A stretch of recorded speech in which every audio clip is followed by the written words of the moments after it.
It's September 19th, a wet and windy one, but I still wanted to come through and show you how everything was doing in the food forest. Let's go.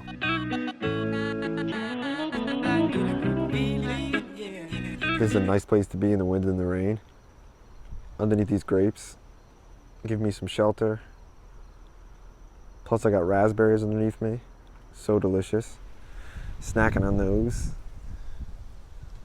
These ones just laying here, and another great thing about the wood chips is it's not dirt, so these things aren't even dirty. I can eat them right off the ground like this. And since it's cool, they're cool. Raspberries are one of my main crops right now. I plant a lot of fall raspberries because we get a pretty long harvest. I'll be getting raspberries till frost, which would be mid to late October here. And the strawberries really have come back, you can see. A lot of self-seeded carrots growing in there. I'm not sure how they'll actually taste, but I'll just let them go, loosen up the soil, let them die back, have the worms eat them. And you can see the strawberries really came back. Right when the change of weather happens, things come through.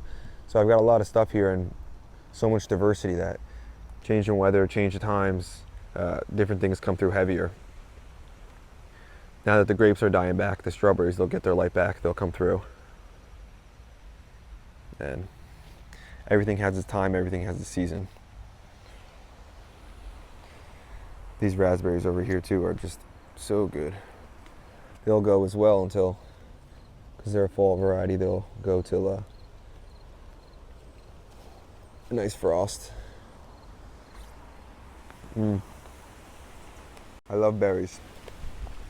I try to harvest them for as long as I can. All season I'm harvesting berries once the season starts.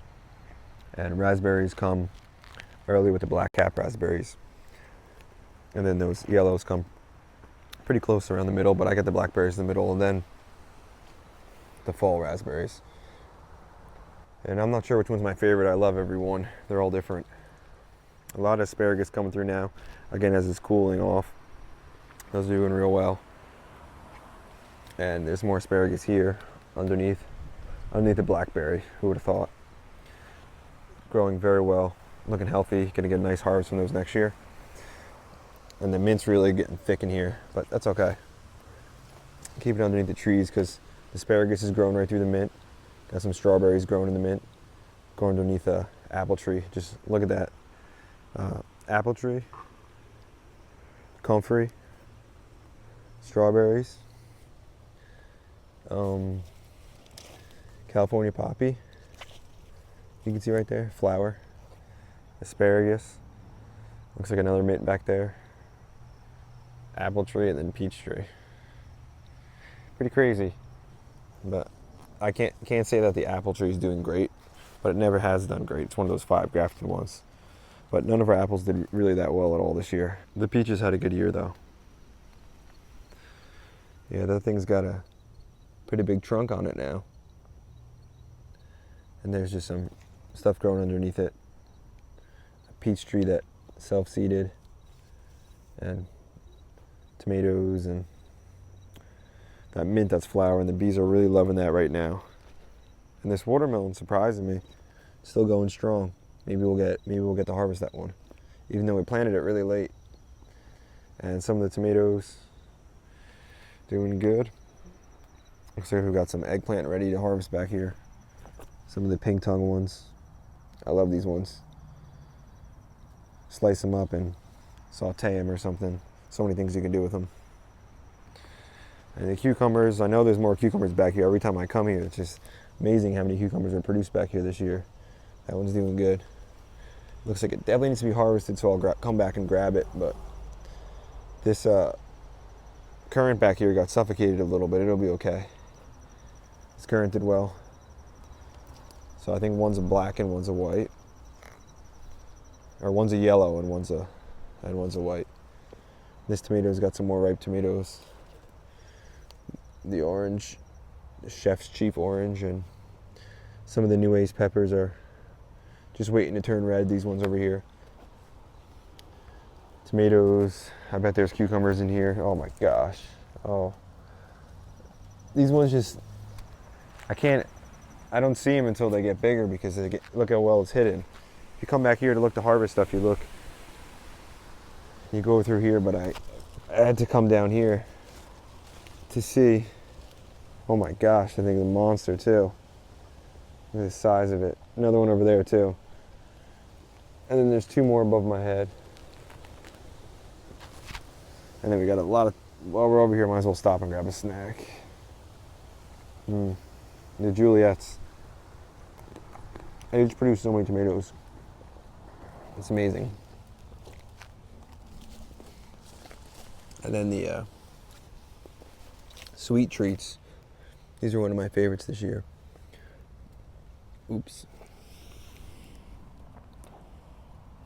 Yeah, these were one of my favorites. That's the thing about wood chips again, though. It falls and doesn't get dirty. It's not in dirt, it's just not in wood chips. Those ones are good.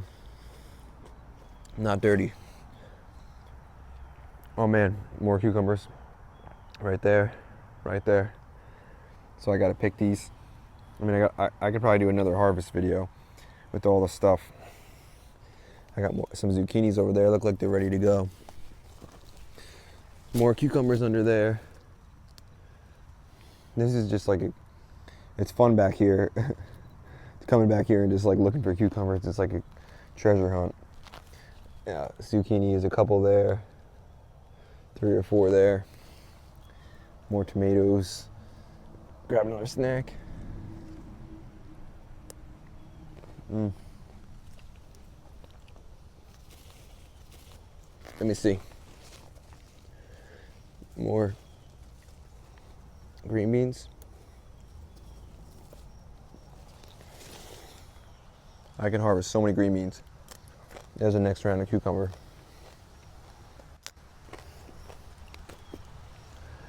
For me, it almost isn't, there's not even a point of growing bush beans because when I grow them in the spring, but the pole beans just produce so much more. They're just way more productive. The ones I've had, like this variety, I just keep growing every year. And then the Cherokee Purple are so productive too. More tomatoes, and then more raspberries. Some of them got passed because I didn't eat them in time. But some of them also look like they're ripe and ready, like here. But I gotta get back to showing stuff. Look at these strawberries. Doing really well, beautiful. That's what I love to see. Such a perfect setup right here in my opinion. Cherry tree. And underneath that we got raspberries. We've got comfrey. We've got strawberries, rhubarb. Look at those different layers we're all gonna have there. I just need to get some kind of root crop or something in. A vining. But really good use of space right there in my opinion. And those are all perennials, so no work ever but 4 things producing. And I love berries, so can't wait for those to get some fruit in the spring. The rhubarb doing well now that it's more closer to its season. And some of the stuff I put in is doing well, some of the kale. I wanted to leave this here to show you guys. It's getting windy now, so you can see this thing is getting blown over. But now that it's gotten taller like this, what I want to do is I don't want it to keep blowing over, or the stem will crack right there. Once that stem cracks, it's basically done. You can't get any life to the leaves and stuff, any water, any nutrition. So I'm going to come through and pull the wood chips gently.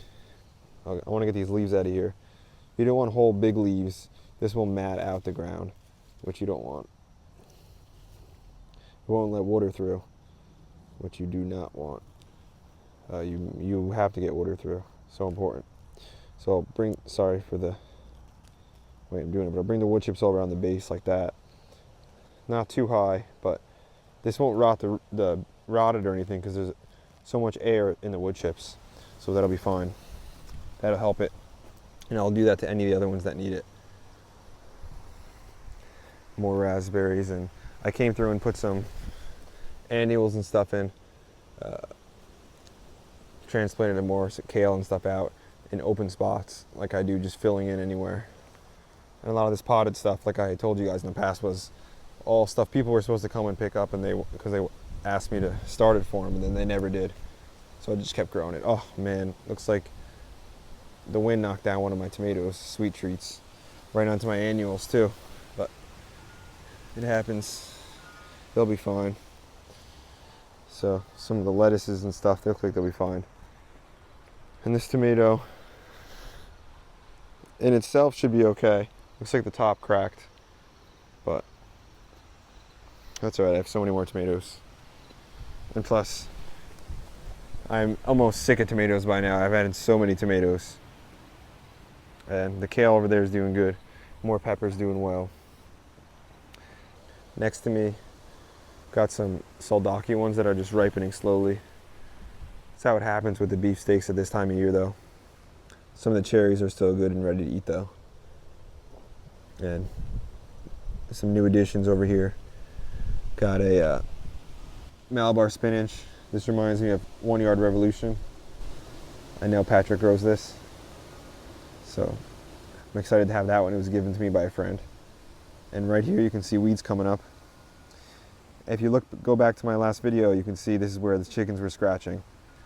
This is where they scratched, and this is what they did. They kicked all these weeds up and everything.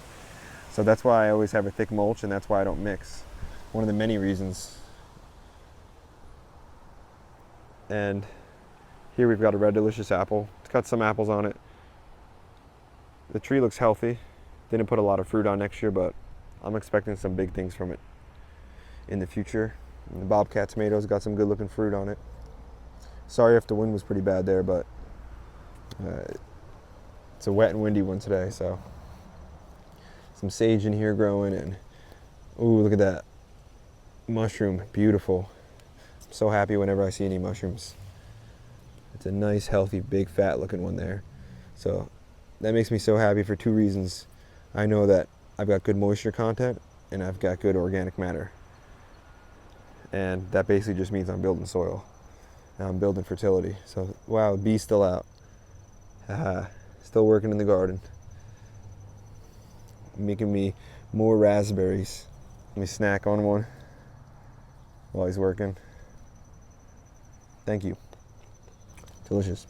And some of these strawberries are producing a few little strawberries. This cherry tree has done well this year. A little slow to go in the start, but now it's really put on a lot of growth recently. And I think I just need to prune it and open it up just a little. Over here we've got some beautiful looking peppers, especially after the rain and stuff. It really brings out those dark greens and the contrast with the yellow. And it's a beautiful picture. So these are flavor burst orange, even though they do look a little yellow. They are orange. Oh, great size on these, man. These would be great stuffing peppers. And these are more of the fireball hot ones. Really heavy producers, and I love the color too. Just the contrast with the green with the red. That's one cool thing about peppers. And they're such thick skin, they rarely have like blemishes like a tomato would. And some eggplants producing. Looks like they need a little stake, something to help them out. And this has got a good sized eggplant. Black King. More strawberries that I'll spread. I just want those to be spread throughout the forest, everywhere growing. Everywhere I want strawberries growing, and raspberries, and ooh, grapes growing up the greenhouse. Grapes growing along the fence line. New pear tree, and the zinnias got blown over because it's been so windy. Hazelnut. This hazelnut has grown a lot since it stopped producing fruit, which is always a good sign. And the California poppy is all coming back in this section. As one flower goes out, the next one comes in. It's California poppy time. And the echinaceas are on their way out. Cosmos are still holding strong, as they will, for a good amount of time still. And still got some lemon boys ready.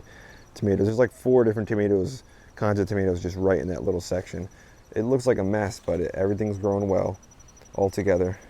So why fight it? And some of the other stuff that I grow, I originally started out with tomatoes have a lot of spacing. If they have space, they're going to do well. I know that, but you can add other things in, and it won't be detrimental to your harvest, but you'll also get harvesting other things, so your overall harvest is higher, although you maybe harvest per plant is lower. Overall system yield is much higher. And that's what it's all about. So they've got some flowers and some fruit on them. I love snacking on those. And some holy basil right here has done really well. Look at the size of this one. The bees have loved this. And I'm going to save seed from this one because it's done so well. I'm going to get a lot of seed from it. So maybe seed giveaway in the future. That should be fun.